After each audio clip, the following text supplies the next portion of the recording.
Story of the day so far for the Illinois Fighting Illini is the job that Reagan Hall has been doing on the mound. 3 straight 1-2-3 innings to lead things off for the game for the impressive arm starter for the orange and blue. Reagan Hall, number 9, lefty out of Albuquerque, New Mexico. He's just a sophomore, but he looks more experienced than he is. He's just always had a lot of poise. That's one thing that Reagan Hall has had with him his whole career, now in his second season, whether it was out of the bullpen last year, out of the bullpen this year, or now in a starting capacity this year. He just always exudes confidence out there on the mound, and when you believe in yourself, it's a heck of a lot easier to perform at a high level. He faces the leadoff hitter for the Beacons, Case Sullivan, who lined out to the shortstop in his first at-bat. He's ahead in the count here, 2-0.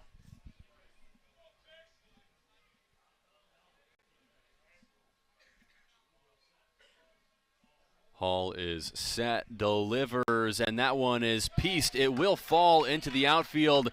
It'll make its way all the way to the warning track for at least a double. He stays put at second. Case Sullivan with an easy 2-bagger, and Reagan Hall gives up his first hit of the day. Yeah, great swing by Sullivan here, letting that ball get deep.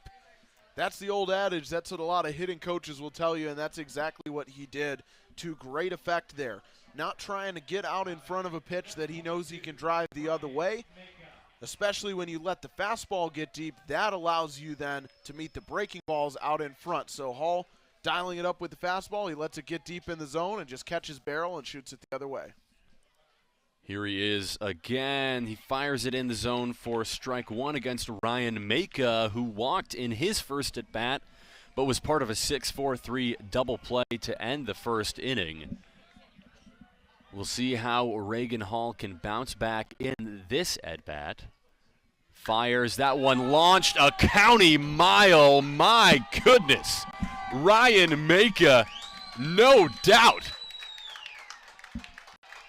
Is that car okay out there? Oh my, look out below.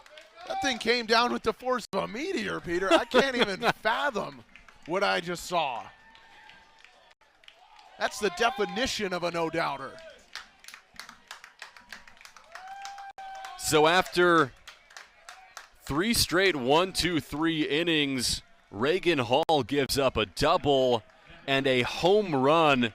I'm sure the folks over at Eichelberger Field just ask themselves, was that Thor, the god of thunder, making his way down to earth? Or was that just a ball hitting the ground after Ryan Maka hit it? Oh my, I wouldn't be surprised if there's a divot in the earth where that one connected. A divot or a crater? Have a little more size. Might be like the one that killed the dinosaurs, man. Oh my goodness. I mean, that one, you're right. The definition of a no-doubt homer. That is a classic, and we're both Chicago Cubs fans. Pat Hughes would have had to get the tape measure out. Get out for the that tape one. measure. Oh, so now a 4-2 game here at Illinois Field. Pitch delivers. That one sharp on the ground, but it is foul. It's just something about a swing like that, Peter, that gets me fired up, man. We were up here sitting down. Listen, this is the 3rd game we've called this weekend. We're not tired. We love doing this, but Ethan shot right up out of his seat and put his hands on his head. It's unbelievable. I mean, what a feeling that's got to be to catch a barrel like that.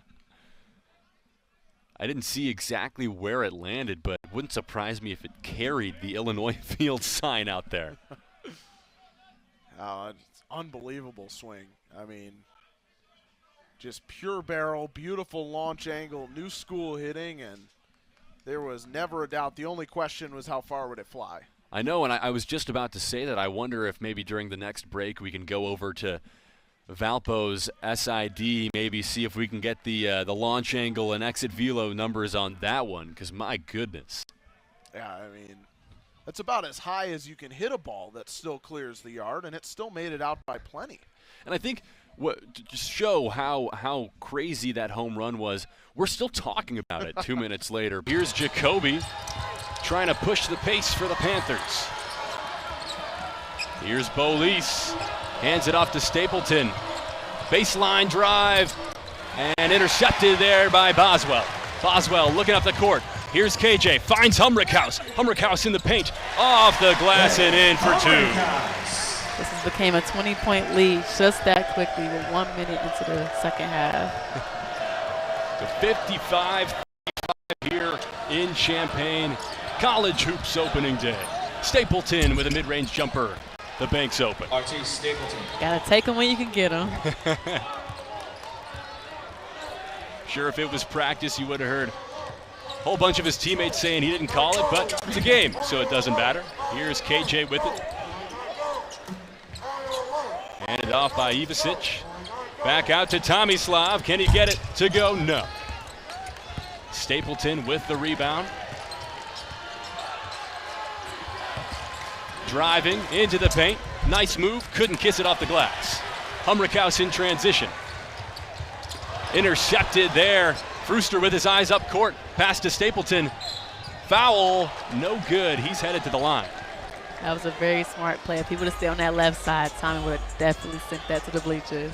And Artis Stapleton a little slow to get up there. Let's take a look at this play. Nice hands from Frooster. Just a hard fall on the ground there for Artis Stapleton, the 6th year in college hoops for him. Lucky bounce there. We mentioned earlier, I mean, he is the definition of a journeyman. Played for 3 different schools at the D2 level, 4 years, and spent his 5th year at Kansas City before getting injured and getting his last chance here at Eastern Illinois. Yakuchonis with it now. Whip pass out to Humrickhouse. Too strong. Boswell taps it around into the arms of Bolis. Bolis finds Stapleton, surveying his options. Boswell defending. Artis with it now. Pump fake. And yep, pretty obvious travel. Played some many steps. Basketball. ILL.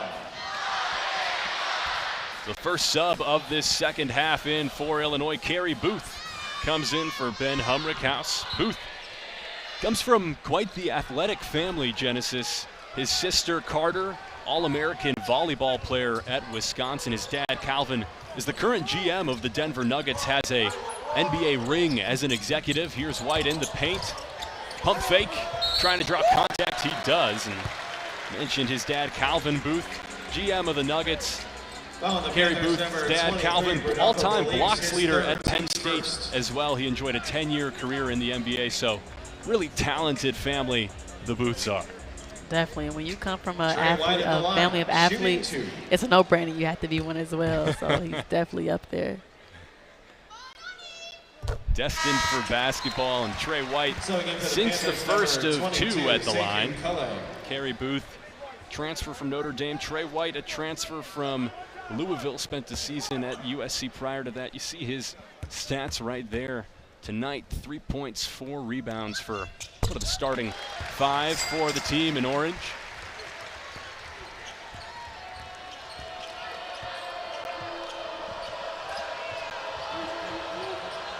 Shelton with it now. Screen set, he drives into the paint, pops it out. Stapleton pump fakes back to Shelton in the corner. Too short, corralled here, blocked. Booth with the block, he blocks Calais. It looks like Tommy is down right now.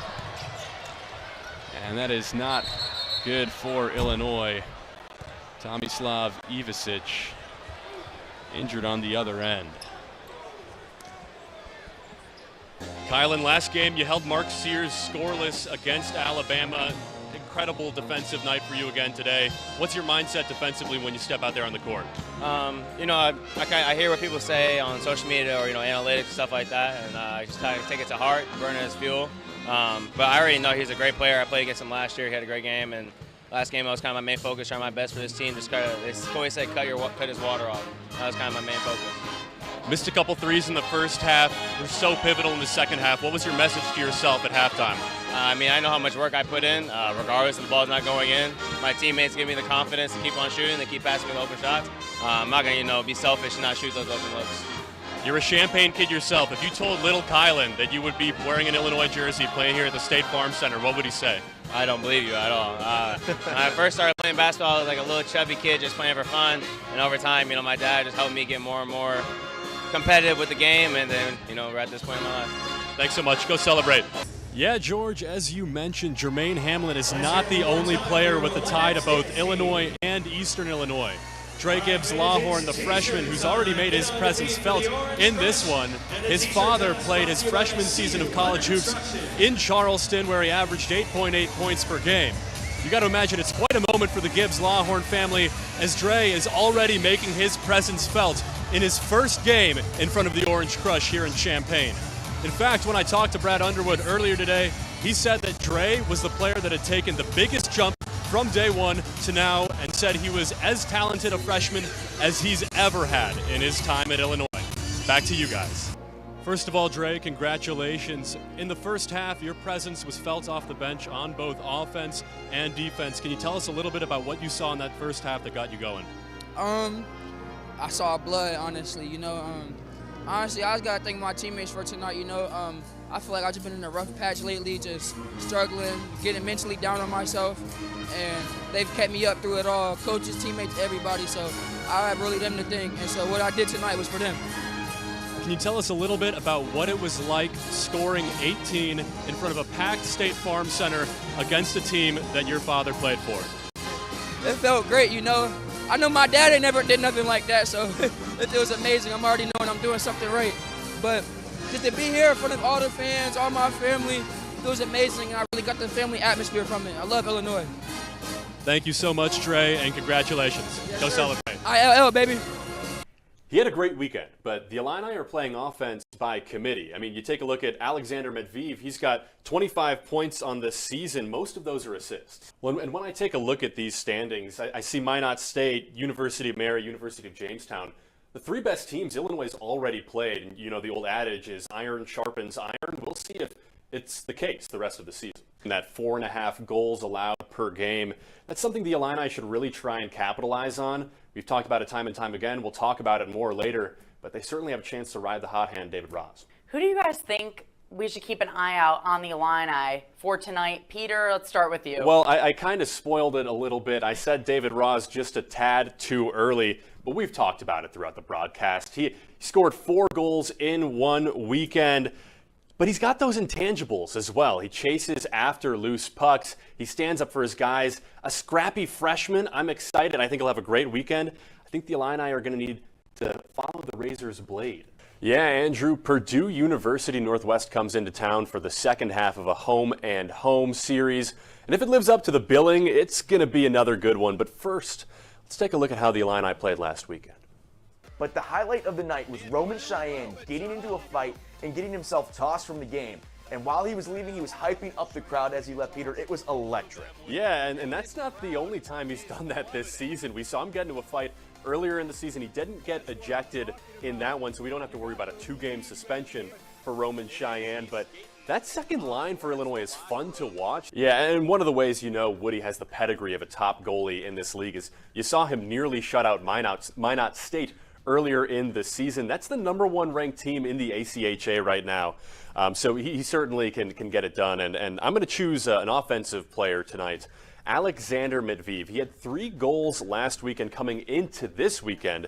He's got 12 goals and 18 assists, dishes out the puck just as well as he scores it. Even if he doesn't score this weekend, doesn't matter, because I would be willing to bet he gets at least a couple assists.